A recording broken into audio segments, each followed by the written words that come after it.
Hi and welcome. I'm Gary Knoll. Nice to have you with us for another week of exploring reversing the aging process naturally. Now this program deals with a lot of different topics, and sometimes we're in studio, but now we're out on the road. I'm going to be taking you all over the United States, showing you how individuals at the cutting edge of lifestyle changes, nutrient intake, and science can take a person that's 60 and over a period of time make them 40 again. Yes, you can do that. You're going to learn so much about how you needn't suffer the diseases that we think are inevitable with the aging process. Now we're in part 3 of reversing the aging process naturally, so join us now.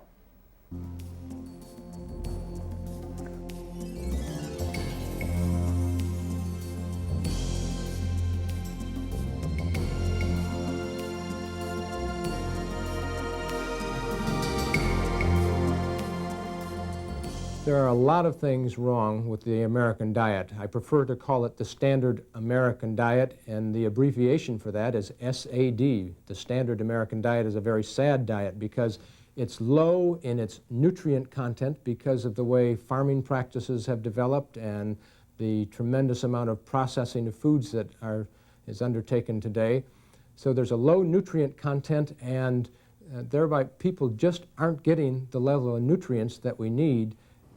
Get rid of margarine and the trans fats. We were lied to. We were told that margarine cleared our arteries. Margarine doesn't clear our arteries. Margarine is not an unsaturated fat. It is as saturated as butter, but butter is actually better than margarine.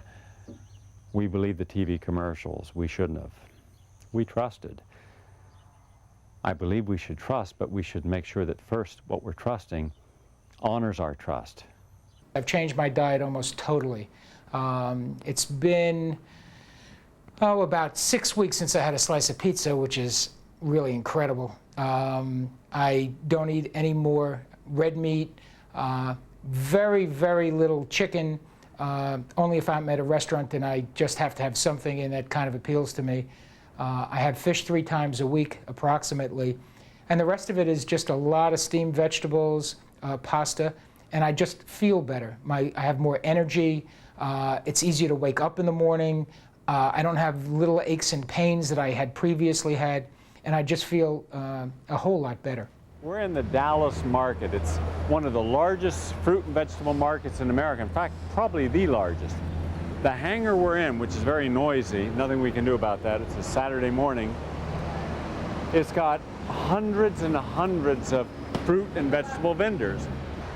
Almost in every city in America now, you have a farmer's market. Generally, they're open 1 or 2 days a week. In New York, you can get them 3 days a week. Well, here it's open every day of the year. The hangar I'm in, there are 6 of these hangars. That gives you the size of how big this is. It's the size of a football field, 6 times. Plus, they have 6 more this size for just flowers. So people are really into buying fresh and buying local and buying inexpensive. And this is the way you should be buying. Enormous selections. We're going to show you selections of fruits and vegetables so you can get away from thinking that the only thing you can eat is meat and potatoes with a few little spears of asparagus or broccoli thrown in. There are hundreds of vegetables and fruits available year-round. And this is where your good nutrition comes from.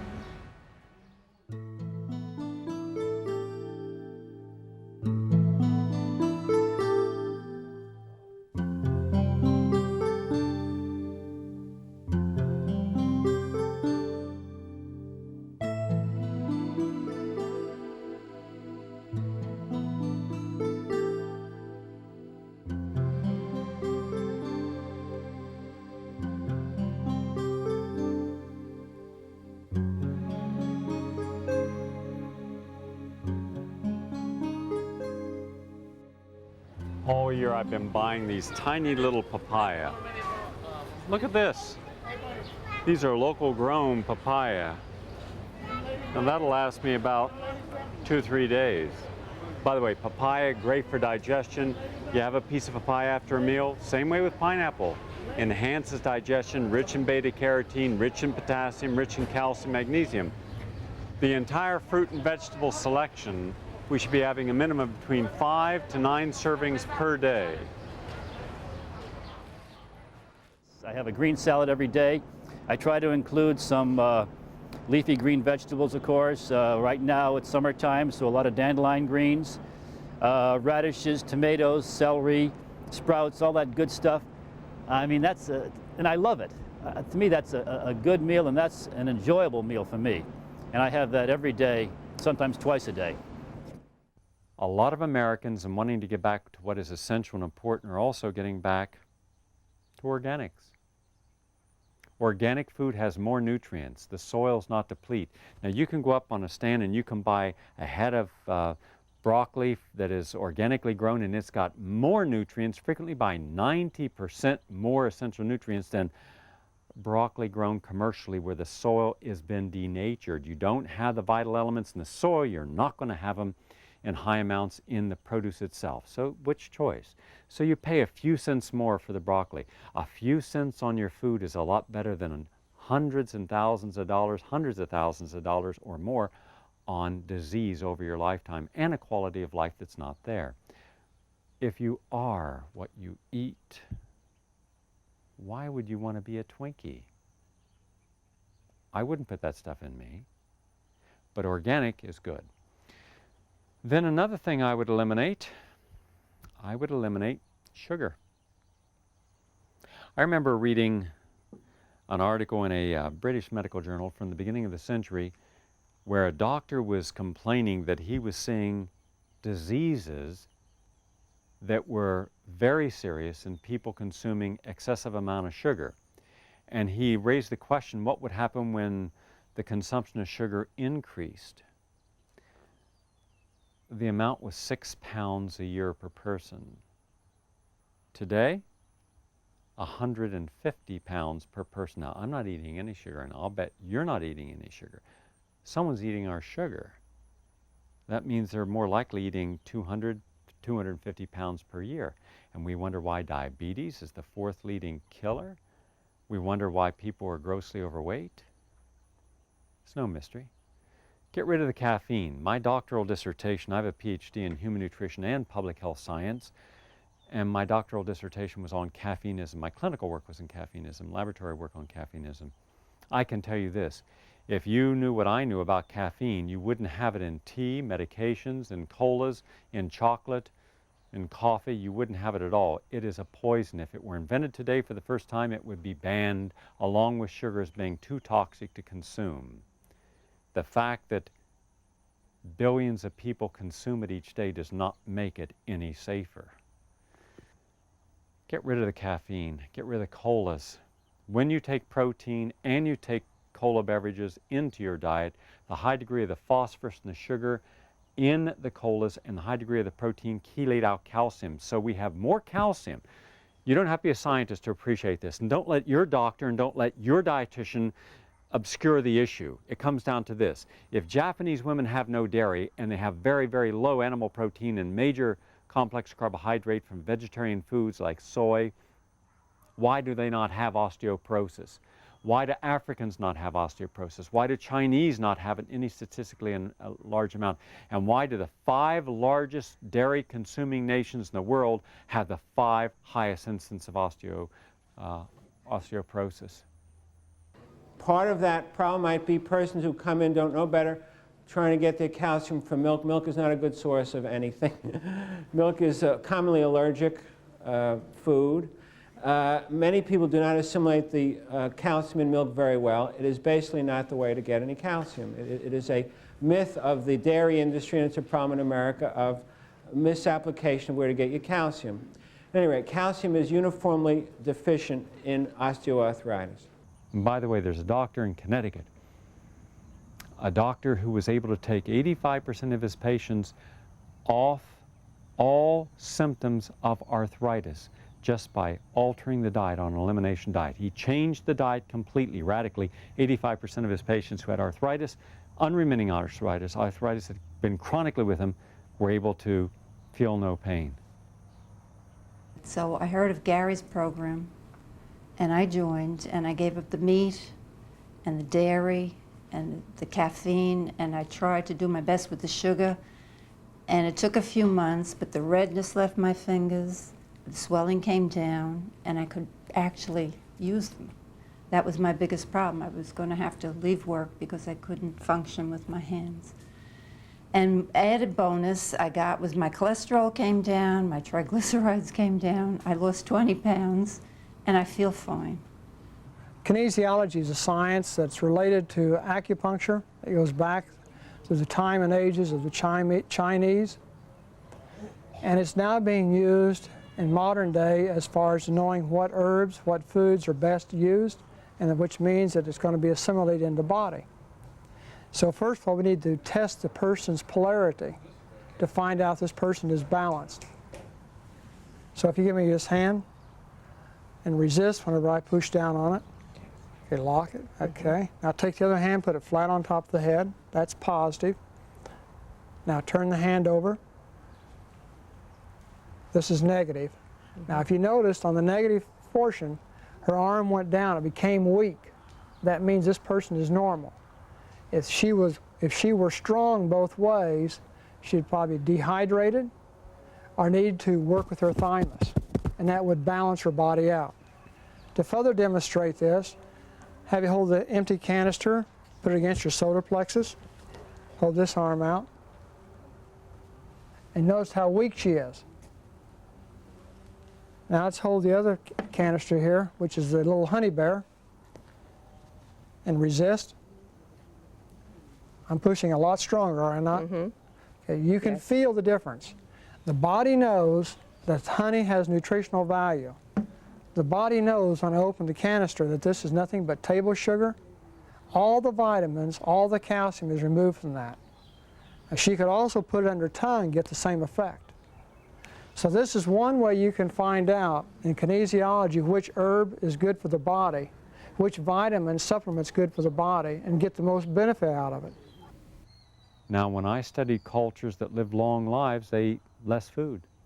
There was a doctor out at, I believe it was UCL, Dr. Roy Warford, and not to quote him exactly, but a fair representation was that he gave less calories to a group of rats, and because he gave less calories, in essence he semi-fasted them, the group that got less calories lived substantially longer. Well, we've got 90 million Americans who are chronically overweight. What if we ate less? In other cultures, they eat less, they live longer. I'm Dr. Mark Lane of the Gerontology Research Center, National Institute on Aging in Baltimore, Maryland. And we're currently involved in doing a study of caloric restriction in non-human primates using rhesus and squirrel monkeys.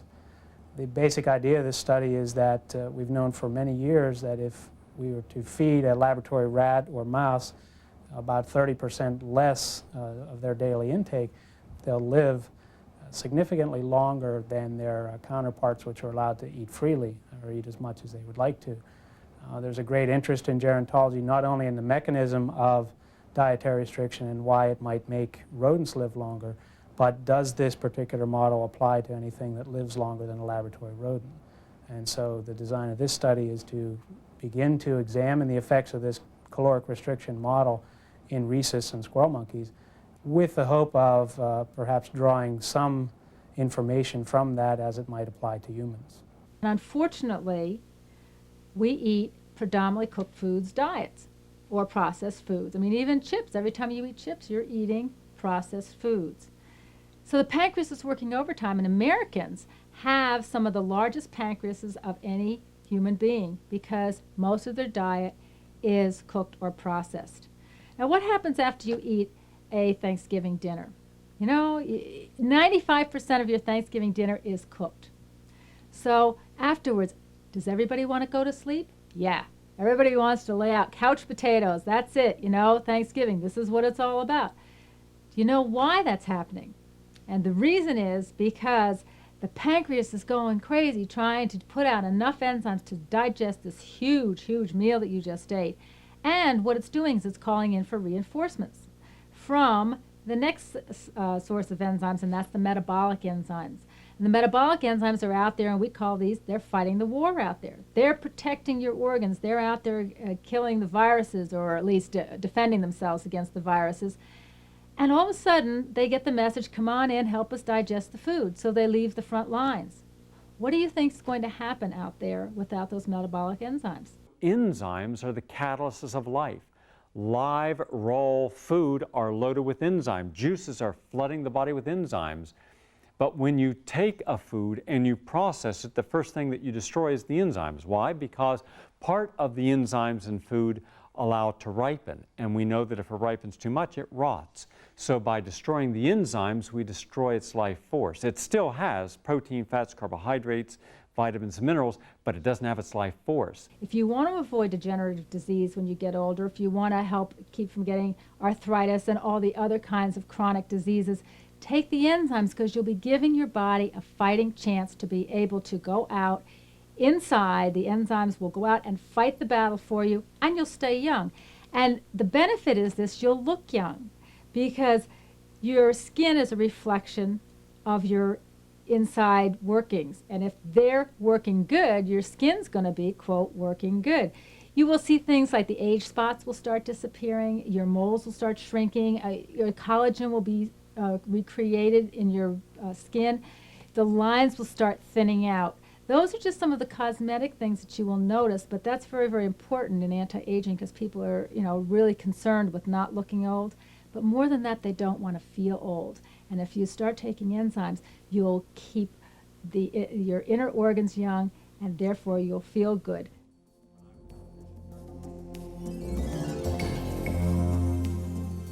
Now, along with the role of nutrients, you also have to have exercise. And I think we better take a look at what kind of exercises can help slow down and reverse the aging process. Today we're going to learn a very natural way of exercising. That is power walking or race walking. What is the difference? The difference is in the speed in which we travel. Power walking, race walking was established in 1908. As a matter of fact, I just want to tell you the benefits of walking.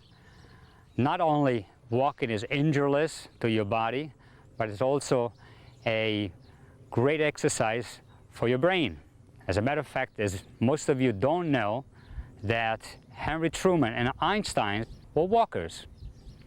As a matter of fact, I do have some pictures to show you sometime where you see Einstein on a very fast walk with a journalist running behind him. So it enhances oxygen to your brain. The main reason the brain and the heart and the lungs and other systems in the body actually age has to do with the free radical process of causing cellular damage. And one of the main things that causes or generates free radicals is a lack of or low level of oxygen in the tissues. So when there's a slight decrease in the optimal amount of oxygen in the cells and tissues, there's a substantial increase in these pesky free radicals that cause the aging process. I would like to get started showing you the proper form that we have found, which is most beneficial for what I just mentioned. The posture that we must assume for race walking is a very straight one. As a matter of fact, we have to think that there is an invisible wire that pulls us up, so we can release the hip area, feel very light. The inclination, it's anywhere from 4 to 5 degrees. Inclination comes from your ankles, not from your waist, from your ankles to a point where you feel like you have to fall forward. You have to have that feeling of going forward. At which point you plant your heel on the ground. If you noticed, I plant the heel, my leg is straight, the toes up. The position that we have to assume for the arms are as follows. We bend the arms in a 90 degree at the elbow, right in front of our chest. As a matter of fact, you can clench, not tighten your fist, because if you tighten your fist, all your arms get tense, your shoulders get tense. So you want to clench them a little bit. 6 inches from your chest. And you swing them between your chest and your waist in a pumping motion. So you see that when you pump in motion, which is a natural movement again, you're working all the muscles in your upper body, in your chest, in the back of the shoulders. So it's really a very complete exercise as far as muscles go. So you pump, and obviously you go, and the faster you can pump. This will get your heart rate all the way up above 120. So to sum up, the first thing you have to think about is relaxation. You have to think relaxed. I know there are so many things to think about between the arms, the hips, the leg, the knee, the heel. So the body gets into a stiff situation. But if you think relaxed, you will see that all your body works in motion and in harmony. And you know it when it's right, because you have that feeling of a locomotion. When everything gets fluid, you get like you're gliding the ground. Not only is it beneficial for the muscles, but it's a very relaxing sport. It's easy to do. You can just pick up your sneakers and walk any place at any time. In a recent cover story of the Medical Tribune, that's a magazine that goes to physicians, there was an article reported from the American Medical Association in its journal. And the gist of the article was that senior citizens do not exercise enough. I'm talking about full exercise, going to a gym and working all the different muscle groups. It's hard enough just to get the average person to do aerobic exercise like power walking or swimming or biking. Less than 5% of the American population exercise daily. Now, when you look at almost 90 million Americans who are chronically overweight, and when you factor in all the very deadly diseases like coronary heart disease, high blood pressure, and high triglycerides, and high cholesterol, that can be due to a faulty diet and a lack of exercise, you have a prescription for disaster waiting to happen. One exercise is easy to do at home. In fact, you could do this with a pillow put across the top of your ankles and anchored under a bed are sit-ups. Now, there's a proper way to do sit-ups where you tighten the stomach muscles and the abdominal muscles. And never put your hands behind your neck, because when you go to pull up, your hands are pulling your neck, and that pulls your spine forward, and that can throw your neck out of place. Also hurts the lower back. Instead, there's a proper way to do sit-ups. And Franco Pantoni here is going to show us. Franco? As you see, he's only coming up about 8 or 9 inches, and that's just enough to get the entire compression and expansion. Compression, tightening, expanding, relaxing, compressing and expanding. As you see, he exhales coming up, inhales going down. Exhale coming up, inhale going down. As you age, you have less muscle tissue that you're metabolizing. As a result, you end up getting some emaciation. You start to look thinner, but not in a healthy way, but more gaunt. And what was at one time a dynamic muscle becomes less so. Now, it doesn't have to be that way. That is not a natural, normal part of aging. There's no reason that you couldn't literally have the body of an 18-year-old at 80 if you wanted to. And I know people who are 80 who have dynamic bodies. There's a woman named Thelma Wilson. She is in her upper 60s. I believe she's 67 or 68 now. She has the body of a 22, 23-year-old.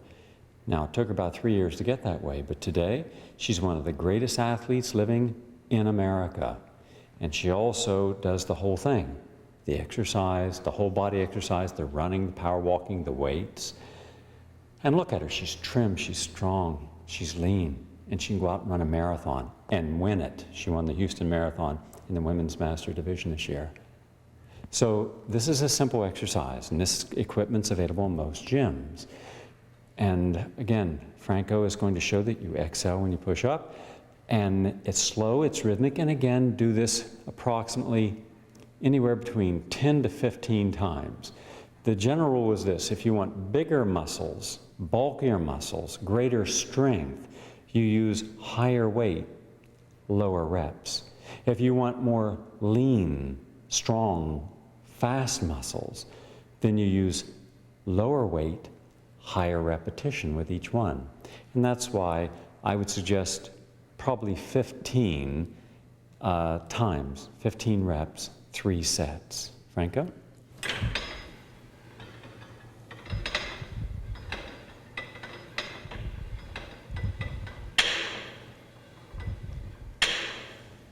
This is strengthening the shoulders, the lats, the traps, the whole upper chest and upper back.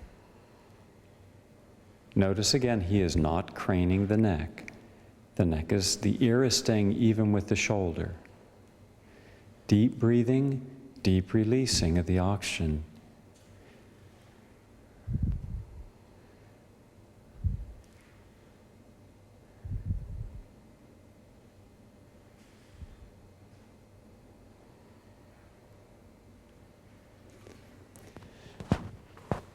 Now, needless to say, there are currently about, you go into a big gym, probably 20 different exercise pieces of equipment. It doesn't mean you have to use all 20 pieces of equipment. We're in a gym that has 20 pieces here, but some of the exercises are redundant, meaning they use the same muscle groups, maybe a little different grip, but same muscle groups are exercised. What I've showed you takes care of the basics. Now, along with, you could use both a slant board that he used, or use some kind of crunch machine, but exercise everything. Exercise the hamstrings, which are the back muscles, and the calves, the quads, which are the front, the abdominals and stomach muscles, the upper chest, shoulders, and arms and neck. So part of our emphasis will be on trying to get you not only emotionally fit to deal with the exigencies and stresses of day-to-day life, and nutritionally aware, but also exercising the whole body. When I exercise, after I exercise, I feel wonderful. That's the best medicine. After a good workout, I feel great. I may have not felt so good when I went down there to my health club, but when I finish, I feel wonderful. So you're working the body and the mind. Well, there we have it. I'm Gary Null. Thank you very much for watching.